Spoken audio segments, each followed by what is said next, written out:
and before you dive in, I want to mention that this is the second part of my CENTAURA lore series. If you haven't already, check out my first video on the Aquilan Campaign to get the backstory on how this war began. However, in today's video we'll be exploring the Aquilan Campaign in CENTAURA, which is a Battlefield 1 inspired game on Roblox. However, just a reminder, everything discussed here takes place in a fictional universe. But with that out of the way, let's just jump right into the video.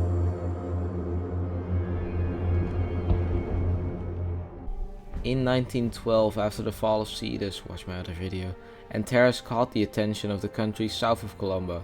Thousands of refugees fled over the CENTAURA-Aquila border between 1910 and 1912 during the South Corvus War, prompting the Aquilan army to reinforce their borders, unsure of what Acendēns was planning next. Aquila ordered their troops to guard the western and southern borders from which Acendēns could invade.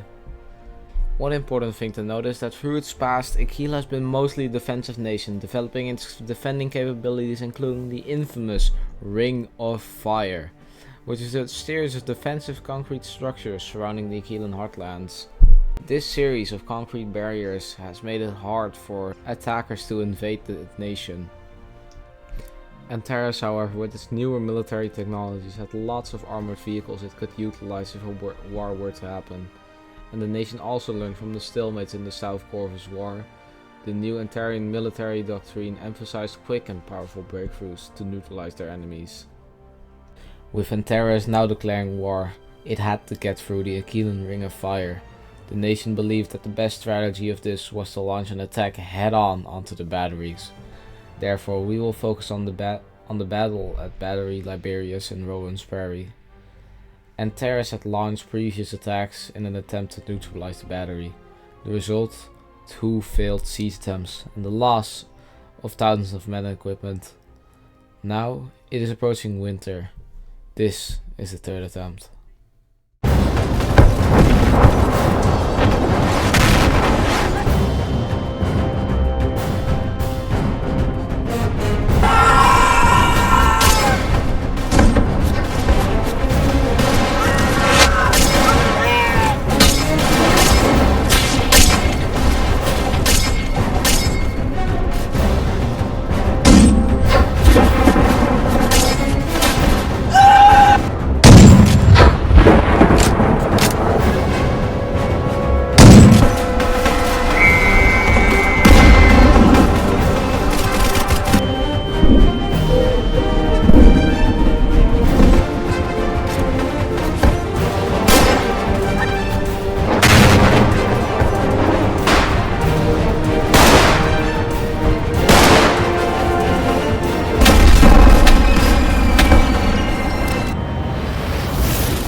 After a year of hard work fighting through the southwest prairies, Acendēns now found themselves in the Aquilan heartlands.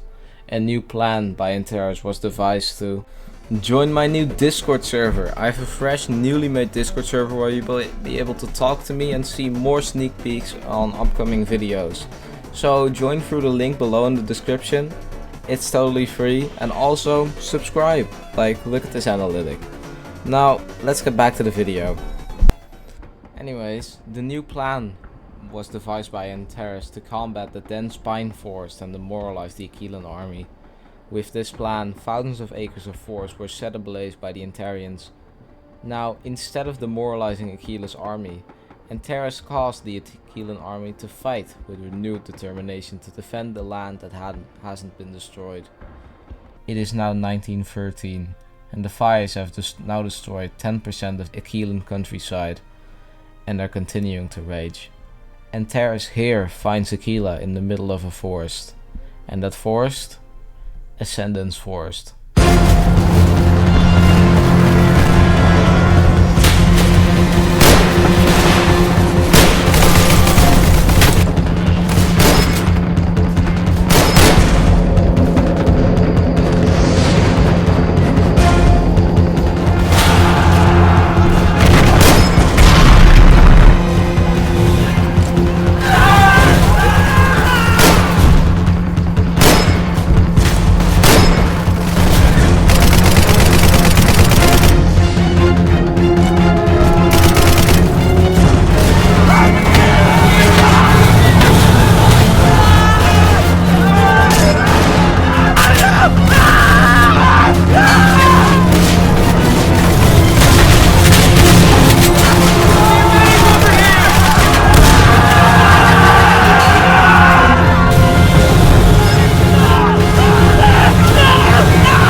Later, by 1914, nearing Aquila's capitulation, Antares had mainly fought through the dense pine forest, and the Scorch, which was the plan to burn down the forest, had devastated 30% of the Aquilan countryside, leaving behind nothing but a trail of ashes. Route 23, a major roadway beginning from the western border of Cetus, winding through several towns and cities, culminates in Talona, one of Aquila's major urban centers. Throughout the campaign, the Antarian army has relied on this road for their main supply chain. Now, Antares stands just 1 mile from the end of Route 23. The siege of Talona begins.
After successfully defeating an Aquilan counterattack with tanks, Antarian forces would seize the city for several days before storming in and capturing it.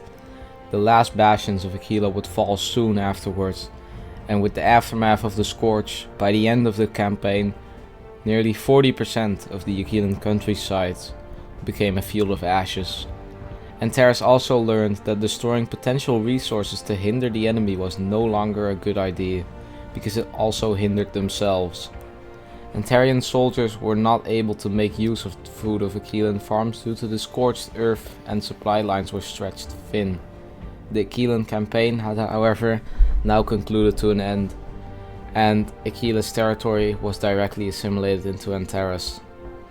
However, this was not the end of the Centauran Wars. As Antares looked beyond Aquila's borders, there was Vega and Grusa across the great formidable Murus Plateau. As they noticed what was happening, Vega made a coalition with Grusa, despite being rivals. However, the rest will have to be covered in a future video. See ya! Join my Discord server.